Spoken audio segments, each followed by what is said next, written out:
Hi, I'm Elena. My mother dropped me at boarding school when I was 8. No goodbye, no bags, just silence and a lie that it was better this way. She started a new life with her new husband, gave him everything she once promised me. And now he wants the one thing I have left, my grandmother's estate.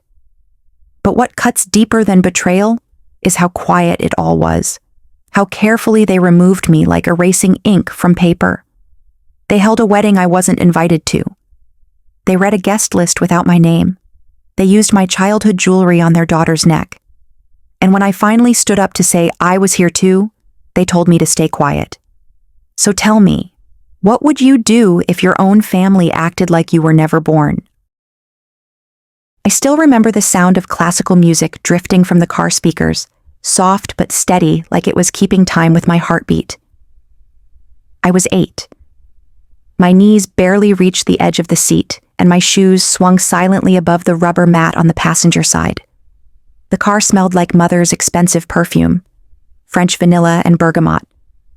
But that morning it felt unfamiliar, cold, off. She didn't say much during the drive. I kept glancing up at her, trying to read her face, but her eyes stayed locked on the road, jaw clenched. The streetlights outside flickered through the fogged-up windows, cutting across her cheekbones like slow lightning. Finally, I whispered, "Where are we going?" Her knuckles tightened around the wheel, and after a long pause she muttered, "It's better this way." That was all. There was no overnight bag in the back seat, no toy, no blanket, no lunchbox. Just me, my worn-out stuffed elephant, and the echo of that sentence. It's better this way. I remember thinking maybe we were going somewhere fun, like a surprise trip. Maybe she just forgot my things, and we'd come back for them. Kids try so hard to believe. The car pulled up in front of a tall brick building. The sign said, Westfield Academy for Girls, but I didn't know what that meant. It looked like a school or a hospital, but something about it felt final. She didn't turn off the engine, just left it humming. She opened the door, walked around, and opened mine. I hesitated. She didn't kneel, didn't offer a hand, just said, "Let's go." The headmistress smiled with too many teeth. "Welcome, sweetie. Let's get you settled." Her voice was high and fake, like a cartoon. I remember blinking up at her, my fingers tightening around my elephant's trunk. Behind me, the door shut. I turned around. She was already walking back to the car. Didn't wave, didn't look back, didn't say goodbye. She just left. That night I lay on a cot with sheets that smelled like bleach and metal.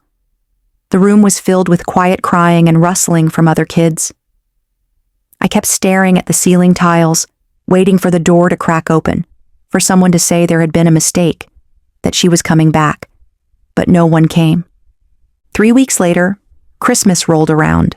The academy staff decorated the common room with faded paper snowflakes and a plastic tree. They played music from an old boombox that kept skipping during Silent Night. We sat in a circle while volunteers handed out presents, generic ones, each with a name tag. Mine said Elena Rodriguez. That wasn't even close. Inside the box was a remote control car, a toy for a boy.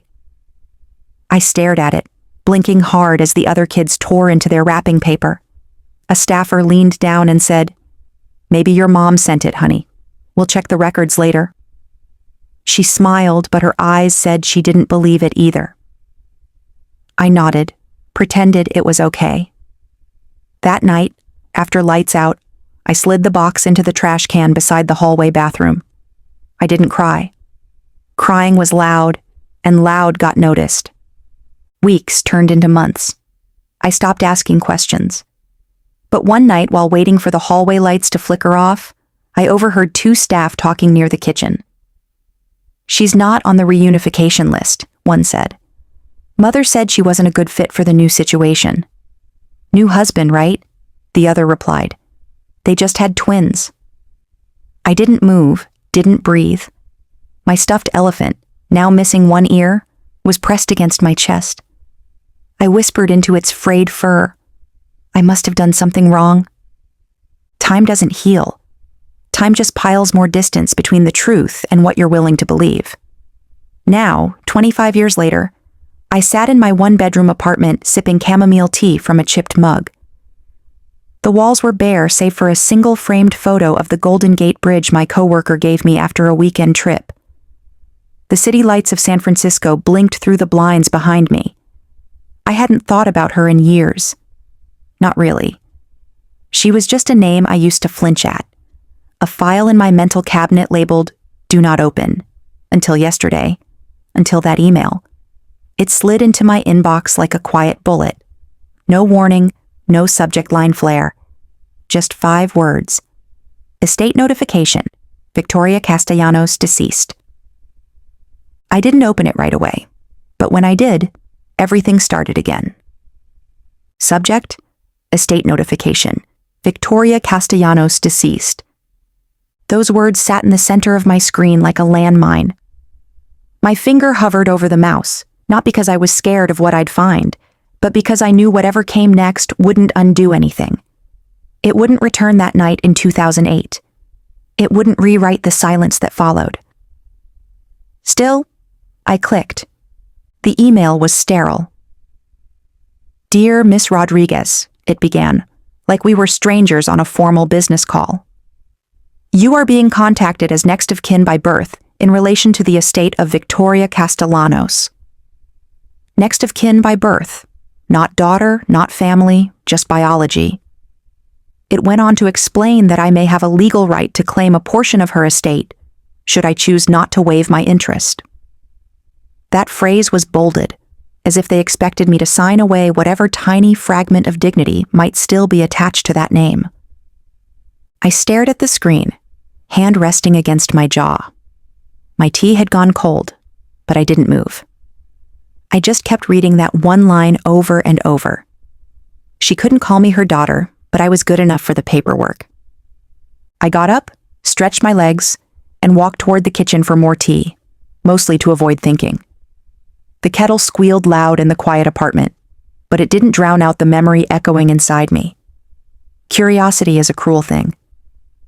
I opened a browser tab and typed her name, Victoria Castellanos, into the search bar.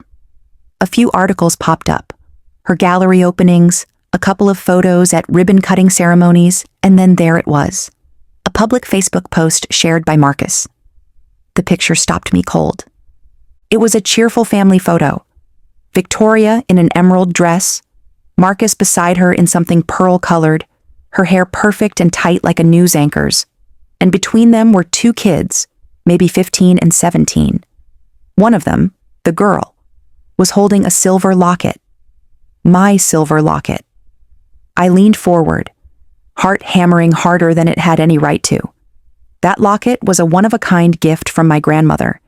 Delicate silver chain, hand-engraved back, and a tiny dent on the edge from when I dropped it on my birthday. I had cried that day, not because it broke, but because I had. There was no mistaking it. That locket was mine. Not only did she build a new life, she gave away pieces of mine. I sat back, stunned by the intimacy of the betrayal. This wasn't just about inheritance or forgotten birthdays. This was theft of something deeper. A theft of proof that I ever mattered. I opened the image in a new tab, zoomed in until the pixels blurred, until the locket's dented edge was all I could see. It was mine. I whispered to the dent. That night, I couldn't sleep. I sat at the edge of my bed, laptop glowing dimly on the nightstand. I stared at the open email, finger hovering again, this time over the delete button. But I didn't delete it. Instead, I created a new folder and named it Ghosts. I dragged the email inside. You can run from pain. You can cover it in sarcasm, wrap it in a full-time job, pretend it's something you've outgrown. But when it sends you a legally formatted message at 8:13 a.m., you might want to sit up and read. I caught my reflection in the dark window, older, sharper, but still carrying pieces of that girl who'd clutched an elephant while her mother drove away in silence. I need to know what she left, I said aloud, and why. So I called the number at the bottom of the email. It rang twice before a woman with a cheerful voice answered. Castellanos and Associates, how may I direct your call? I cleared my throat. I received an email regarding Victoria Castellanos' estate. I need to speak with the estate manager. There was a pause, small but heavy. May I ask, are you the biological child of Ms. Castellanos? She tried to sound neutral, but that slight hesitation around child landed like a slap. I could hear the mental sorting behind her voice, placing me into a file somewhere between irrelevant and problematic. My back straightened instinctively. Yes, I said firmly, by birth. She transferred me. A few clicks, some on-hold music. Then a male voice came through, formal and distant. This is David Mason. I'm handling the Castellanos estate. What's your inquiry? I explained who I was, expecting confusion or surprise. But he wasn't caught off guard at all. Our records indicate that Ms. Castellanos signed a full relinquishment of parental rights in 2008. That terminated all legal obligations. I blinked. She what? It's in the file, he replied flatly, as if I were disputing a phone bill. Would you like me to forward the scanned copy? I whispered yes, and within minutes it hit my inbox. I opened the attachment, bracing myself, and there it was, a legal form, cold and clinical. My name, Elena Rodriguez, printed in thin black letters under the heading Former Ward. No middle name, no birth date, just a space filler. Below that, in bold ink, was her signature. Firm, deliberate, untouched by regret. It was official. On paper, I didn't exist anymore. I stared at the screen for what felt like hours. My reflection in the monitor was still. Too still. I couldn't remember the last time I'd seen my own name and felt like it belonged to someone else. I was legally erased, I murmured. The words like static, like love could be signed away. The screen blurred and I forced myself to blink. I stood, needing air. The apartment felt too tight, like the walls were inching closer, whispering things I'd already spent decades trying not to hear. I sat at the kitchen table, lit only by the dull glow of the oven clock. My hands reached for the jewelry box on the top shelf of the closet, one I hadn't opened in years. Inside, tucked between old school photos and a dried corsage from prom, was a white envelope. It was slightly crumpled, with a red stamp across the front. Refused, returned to sender. Back in 2015, I had written a letter. I was 24, finishing graduate school, finally daring to ask the questions that had haunted me for most of my life. I hadn't asked for money or forgiveness. I wrote, I'm not asking for anything. I just want to know if you remember me. I mailed it to her gallery. It came back 2 weeks later, still sealed. I never opened it. I wasn't sure why. Maybe I wanted to believe that not reading it kept some hope alive. That maybe, just maybe, she never received it. That it got lost, or the secretary tossed it, or the mailman made a mistake. But now I knew better. I put the envelope back into the box and closed the lid gently.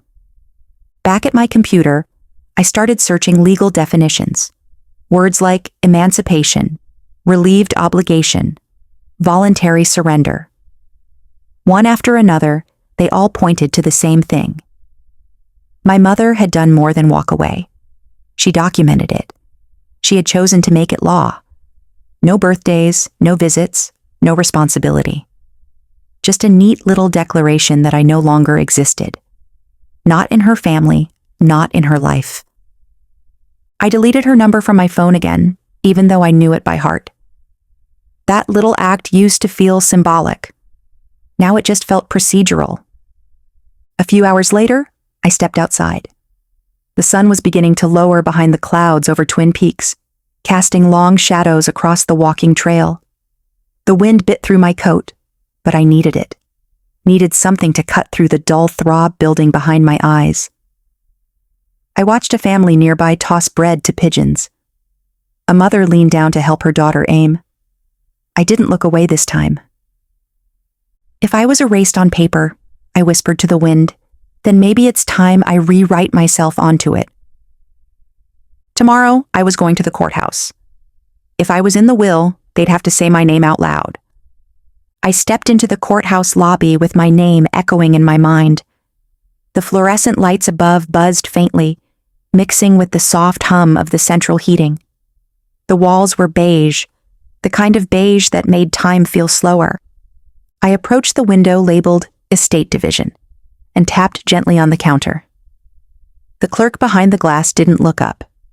Name? Elena Rodriguez, I said, trying to keep my voice steady. Clicking keyboard keys. A pause. Executor of record is Marcus Castellanos. You'll need to contact him directly or speak with the firm handling the estate. She slid a slip of paper under the glass, a phone number written in bold. My stomach turned. I nodded and walked out, the number clutched between two fingers like it might burn through skin. Marcus. I hadn't heard that name spoken aloud in decades, and somehow it still managed to feel like a whisper meant to hurt. The number stayed on my kitchen counter all day.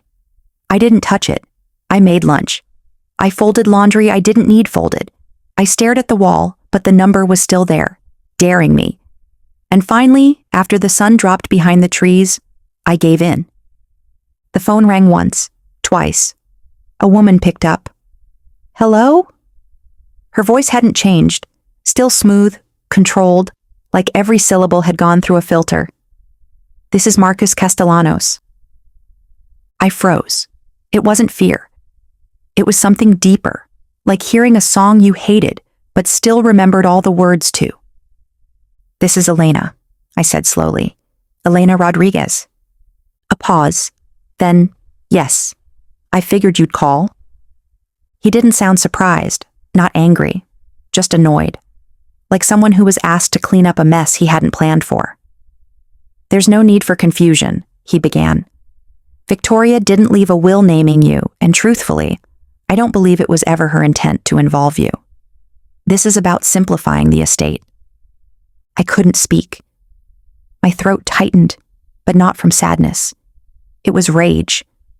Not loud, not messy, just pure and centered, like standing on solid stone after swimming too long.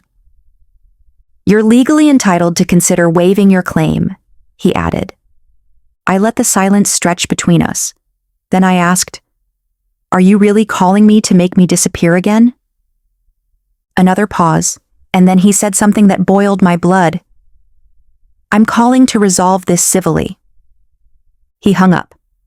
I stood in my dim kitchen, the phone still pressed to my ear even though the line had gone dead. I didn't move, not right away, just stared at the wall, that same beige as the courthouse. Except now I saw it for what it was, intentional, a color chosen to keep people numb. I grabbed my coat and walked out. Ocean Beach wasn't far. I needed to move, to breathe air that didn't smell like old memories. The wind along the water was sharp, but I welcomed it.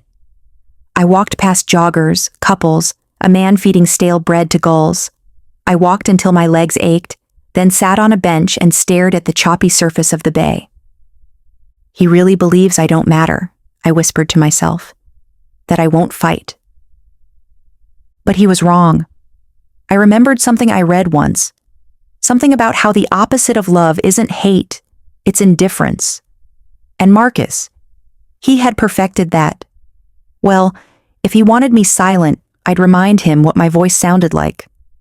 Back home, I sat at my desk, opened a blank email, typed slowly. Subject: Inheritance rights. I do not waive. No pleasantries, no confusion. Just, I am asserting my full legal rights as a recognized biological descendant of Victoria Castellanos. I do not waive my claim.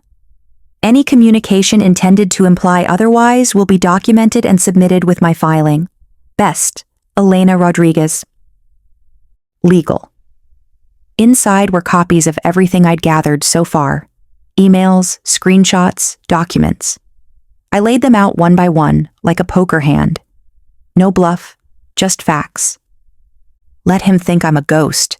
I'll haunt him with every line of the law he never thought I'd know. I pulled the deed records, and my name used to be on them. The woman at the San Francisco County Records Office wore a red cardigan and a disinterested expression. She didn't ask why I needed property records tied to my mother's estate. She just took my ID, typed a few things into the system, and printed out a slip of paper with a location code. Back wall, second shelf on the left. They're in hard copy. The room was cold. It smelled like dust and toner. I found the cabinet and flipped through the folders until I saw it. Rodriguez, Victoria M. Rodriguez, Elena. At first, I just stared at it. The file was thin, no more than 6 pages stapled together. The first document was a title deed from 2004, showing a small vineyard property near Sonoma, land my grandmother once owned. And there it was, my name, listed right below my mother's in plain black ink. A quiet part of me dared to feel something close to pride, a connection I didn't even know existed until now. But the next document wiped that away. An amendment from 2009. The language was precise, the formatting dry. Effective immediately, Elena Rodriguez is removed from designation as beneficiary. All rights shall consolidate under spousal estate protocols. My name wasn't just taken off, it was I clicked send.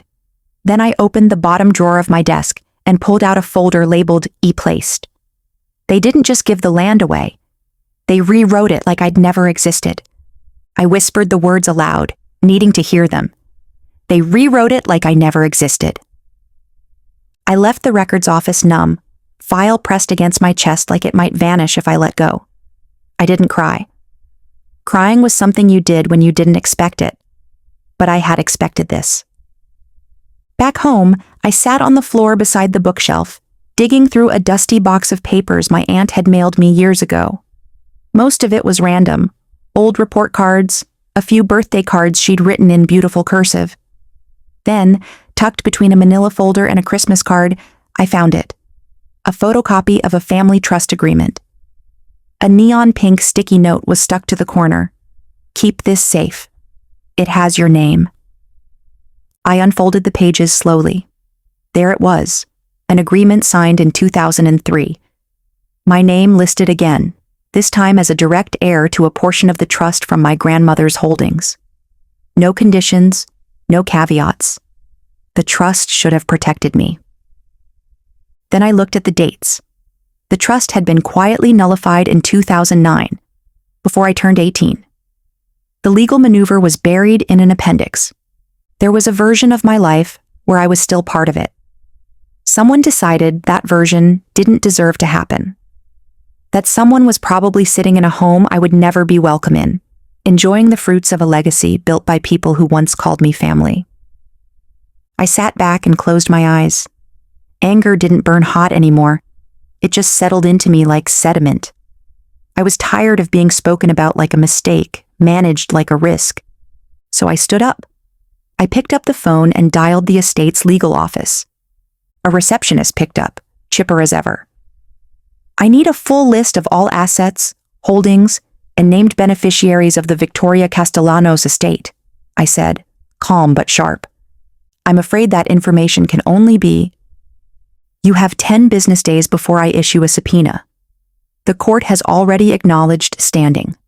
I will not ask again. She faltered. Let me check with... I'll wait. I wasn't bluffing. I knew what I had, and this time I wouldn't be pushed back into a corner. They think I'm still the girl who waited for a birthday card, I murmured to myself once I hung up. I'm not. Later that night, I sat at my laptop and opened a new message to estate@castellanoslaw.com. Subject: Objection to beneficiary alteration without consent. Attached were scanned copies of both the original deed and the 2003 trust. In the body of the email, I wrote, I am formally objecting to any modifications made to my legal designation within the Castellanos family estate without notification or signed consent. The enclosed documents reflect my previous status, which was altered under questionable conditions prior to my legal adulthood. Further correspondence will be directed through my legal representative. Regards, Elena Rodriguez. I clicked send. Then I sat back, hands folded in my lap. Your game started years ago. Mine starts now. They responded by pretending I never sent it. That was a mistake. 3 days later, I received a bland auto reply from Marcus's assistant. At this time, you are not listed as an invitee to the private memorial of Victoria Castellanos. No salutation, no explanation, just bureaucracy wrapped in digital frost. I checked the obituary link on the funeral home site. Her biography was sanitized, highlighting her achievements, her loving family, her impact on the community. The only names listed as survivors were Marcus, Isabella, and Sebastian. Not me. That Saturday morning, I took the early bus to Pacific Heights. I stood across the street from the funeral home, dressed in a black coat and scarf, holding a cup of coffee I never sipped. Cars rolled in, sleek, expensive, the kind people valet. Men in tailored suits, women in somber dresses, everyone with practiced grief on their faces. A hired photographer moved among them like it was a wedding. From where I stood, I could see into the main lobby. Flowers everywhere. My mother's face on a giant canvas, smiling like she never signed me away. Then Marcus appeared, stepping out of a luxury SUV in heels too high for mourning. He greeted guests like a politician, patting hands, whispering into ears. Beside him, standing straight and poised, were Isabella and Sebastian. I hadn't seen either of them in over a decade. Sebastian had my grandmother's chin. Isabella carried herself like someone who knew her place in the world was secured by someone else's name. The chapel doors opened. People filed in. I stayed behind, standing on the cold sidewalk, anonymous among strangers. Behind me, I heard a woman murmur to her friend. I didn't know Victoria only had one daughter. My jaw clenched. I didn't turn around. I just whispered to myself, she didn't. She had two, but one was disposable. That night, I walked into a church in the Mission, not for her, but for me. It was a small vigil service, open to anyone grieving. Candles flickered on a simple altar, and soft music played in the background. During the prayer segment, a volunteer read from a list of the recently deceased. Victoria Castellanos, survived by her loving husband Marcus and children Isabella and Sebastian. There it was again, edited out, erased from memory and now from liturgy. I sat alone in the back pew, eyes fixed on the wax melting down the side of a nearby candle. My chest didn't ache, my hands didn't tremble. The pain had already moved deeper, past the body into the bone. You know what it feels like to be edited out? It doesn't sting. It sears. I left before the closing hymn. The streets were quiet, the kind of quiet that lets you hear every footstep echo behind you. I didn't rush. I didn't cry. I just walked, because I didn't want to sit still long enough to come undone. They didn't just bury her. They buried me, too. But the difference, I was still standing. By the time I reached home, I already knew what I needed to do. I drafted a letter to the estate's legal team. To whom it may concern, please provide documentation for any funeral-related expenses drawn from the Victoria Castellanos estate. As a verified legal stakeholder, I require confirmation of all authorized transactions made on behalf of the deceased. Sincerely, Elena Rodriguez. I signed it, scanned it, and sent it before the kettle even boiled. Then I did something I hadn't planned to. I opened my laptop and searched her name on social media. The funeral footage was already circulating. Marcus's eulogy in particular, a video clip of him standing at the podium, voice controlled, posture graceful, as he called her, a devoted mother of two who never wavered in her loyalty to family. Commenters praised his strength. Elegant and composed, one said. A man of class, another wrote. I clicked save video. You used that podium to pretend I didn't exist, I whispered. I'll use your footage to prove I always have. But I didn't expect the next email to come from someone I hadn't seen in 20 years. Subject line, "You might want to see this." The sender, Carmen Valdez. She'd once worked as my grandmother's paralegal. I remembered her vaguely. Sharp glasses, always clutching a clipboard, never wasting words. Her message was short. "I came across something in the old archives. It concerns you. Would you meet me?" We agreed to meet the next morning at a diner just off Mission Street. It hadn't changed much. Same green vinyl booths, same smell of burnt toast and overused coffee pots. Carmen was already seated when I arrived, a manila folder resting beside her like it carried weight. She didn't waste time. She pushed the folder toward me. This was slipped into a box labeled Scholarship Applications 2009. But it's not a scholarship document. I opened it slowly. The heading read, "Voluntary Waiver of Parental Claims and Financial Interest." The signature line said, "Elena Rodriguez, age 15.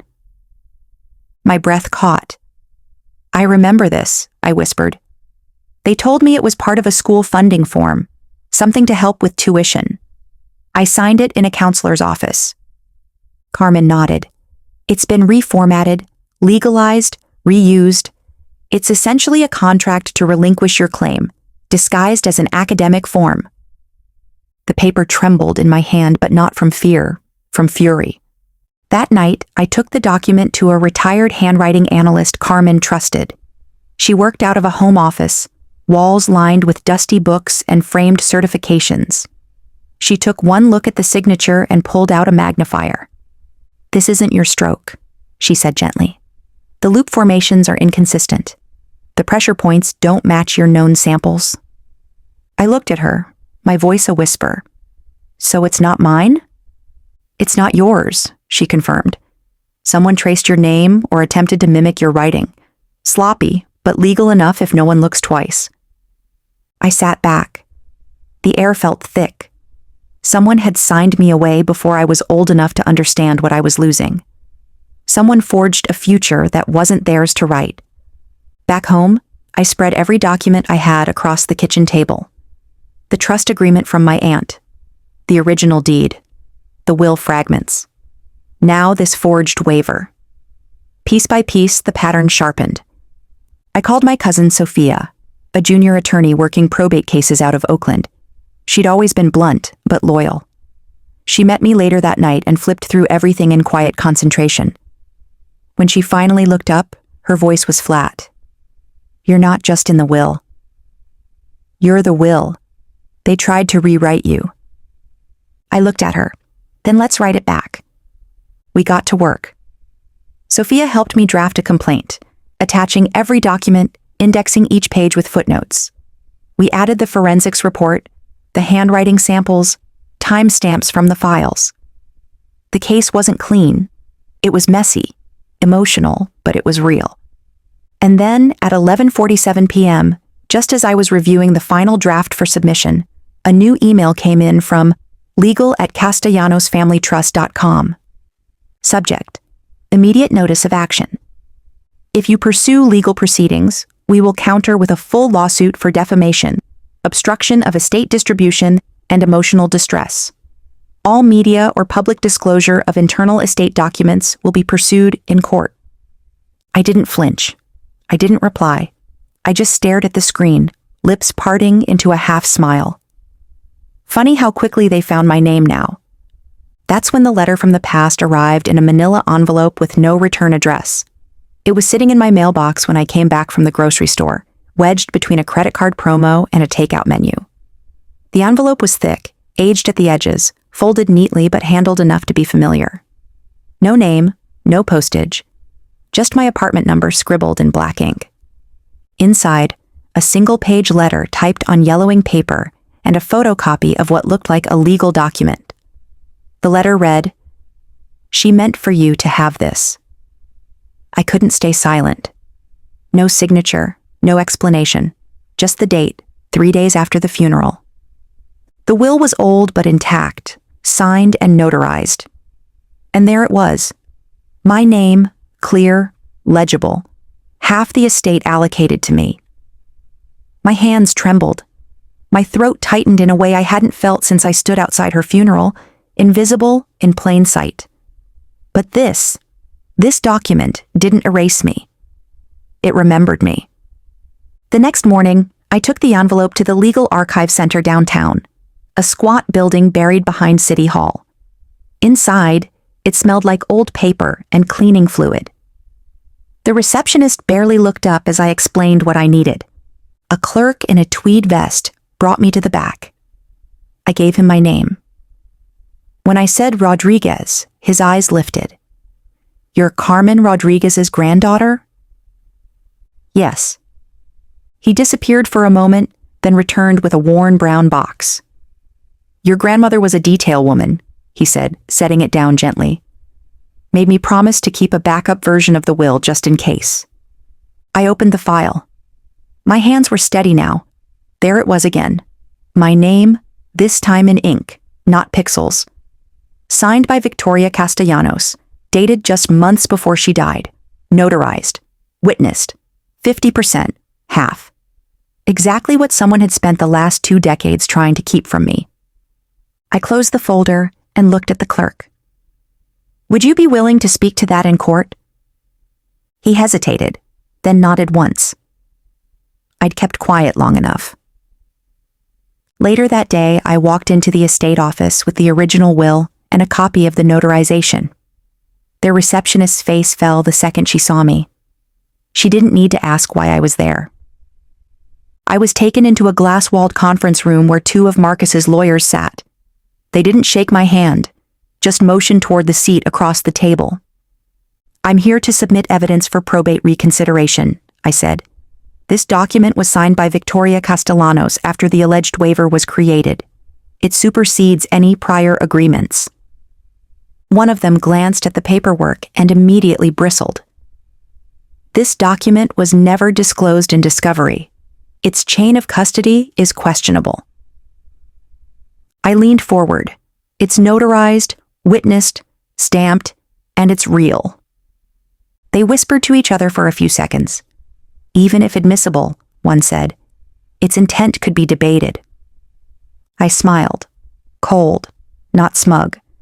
"This isn't a favor, it's a correction." The courtroom wasn't what I expected, but I came prepared.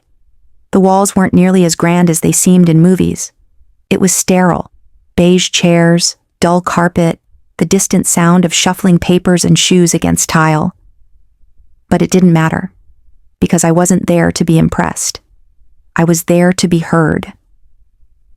I arrived early, Sophia walking beside me, calm and focused as ever. She carried the file box like a quiet threat. I held my own folder close, not for show, but because it was finally mine. My evidence, my name, my proof. Marcus was already seated when we walked in. Designer suit, stone-faced. His attorney leaned in and whispered something, but he never looked our way. The judge entered, and the room settled. I felt my heartbeat in my ears. During the early proceedings, it was all protocol, file numbers, timelines, family trust language, the language of distance. But when it was my turn, I stood and walked to the front with the letter from 2015 in my hands, a scholarship denial. On paper, a simple thing. But to me, it was a wall. "This is a rejection letter from UC Berkeley," I told the court. I had earned the grades, the recommendations, but the final requirement was a parental signature, proof of financial hardship, legal verification of support or lack thereof. I paused, letting the room quiet around me. She refused to sign, refused to acknowledge I existed. She didn't just walk away, she stood in the way. The judge nodded once. Sophia followed with a presentation of the trust documents, the forged waiver, and the forensic handwriting analysis. Then I stepped forward again. "There's one more thing," I said. I pulled a small flash drive from my coat pocket and handed it to the clerk. "It's a video," I said. "Recorded 6 months before her death, found in a lockbox passed down through my grandmother's legal archive." The judge decided to review it in chambers. We waited in silence. When she returned 20 minutes later, something had shifted. Her tone lost the bureaucratic lilt. She looked at Marcus longer than she looked at me. Then she addressed the room. For the record, the video submitted confirms the deceased, Victoria Castellanos, intended to include Elena Rodriguez in her final will and expressed regret over actions taken to obscure her involvement. Marcus's face didn't change, but his lawyer leaned in, panic blooming behind his glasses. Sophia whispered, "That's the turning point." Later, outside the courthouse, the archive clerk gave a short, steady statement. "I kept this for decades," he told the press, "for this moment." I didn't speak to reporters. I didn't need to. As I stood on the courthouse steps, watching Marcus's entourage scramble to a waiting car, I didn't feel victorious. Not in the way I'd imagined. There was no fist in the air. No tears. Winning doesn't always feel like justice. Sometimes it just feels necessary. As I gathered my things, someone approached me from the gallery, an older woman in a gray coat. She handed me a small envelope. "She wasn't the only one who left something for you," she said, then walked away before I could ask her name. I stared at the envelope in my hand, handwritten, my name on the front, no return address. I didn't open it. Not yet. But I felt something shift. The story wasn't done. Inside the envelope was a photograph and a name I hadn't spoken in 15 years. The photo was familiar. I'd seen it online days after the funeral. Marcus's carefully curated post, a wide shot of the Castellanos family lined up in front of the chapel. But this version was different. It wasn't a copy of that photo. It was the original. I sat at my kitchen table, light pouring through the blinds, the smell of reheated coffee stale in the air. I held the photo at arm's length, studying every corner. Isabella on the left, Marcus at the center, Sebastian on the right. And then, on the far edge, just barely visible, the curve of a shoulder, the outline of a black sleeve. Me. I flipped the photo over. In faded ink, someone had written, "Before the crop." They didn't just pretend I wasn't there. They made sure no one could prove I ever was. That evening, I stopped by a local print shop. I had them print 2 copies, the cropped version everyone had seen, and the full one, the truth. I left both tapes side by side on the community board of the cafe across the street, with a small note in between, handwritten on lined paper. Not everything invisible was missing. Not everyone missing was forgotten. No name, no explanation, just a truth left in the open air. I didn't feel vindicated walking away, but I did feel lighter. The ruling arrived in a thick envelope with the county seal. Elena Rodriguez is awarded full legal recognition as a beneficiary per the original will. It read, 50% of the estate, additional damages for obstruction, mandate of public correction to the family record. No headline, no spotlight, just black ink on white paper. I lit a candle, not in celebration, in finality. Sometimes justice isn't applause. It's the silence that follows a door finally shutting. A week later, I drove out to the vineyard. My grandmother's old place sat by the hills, quiet and unchanged. The vines whispered above me as I stepped inside, dust and sunlight pooling on the hardwood floor. I didn't bring much, just an overnight bag and a photograph. I placed the photo on the mantel, uncropped. Me and my mother standing by the vineyard years before Marcus, before courtrooms, before silence became my native language. She didn't get to tell the last story. I did. That night I sat at the small desk in the vineyard's back room and opened a blank page. I didn't write to her. I wrote to myself, "Dear me, you didn't disappear. You survived erasure and you rewrote the ending." I sealed the letter and slipped it into the drawer beside the bed. Sometimes the last word isn't loud. It's simply yours. When I look back, it's not the legal documents or courtroom wins that stay with me. It's the silence. The silence I endured and the silence I broke. Sometimes the loudest things we'll ever say are the ones we say with action, with truth, with resilience. I've learned that being erased doesn't mean you cease to exist. And just because someone doesn't claim you doesn't mean you're unworthy of being claimed. Family can wound deeply, but it's what we do with that wound that defines our strength. You don't have to scream to be powerful.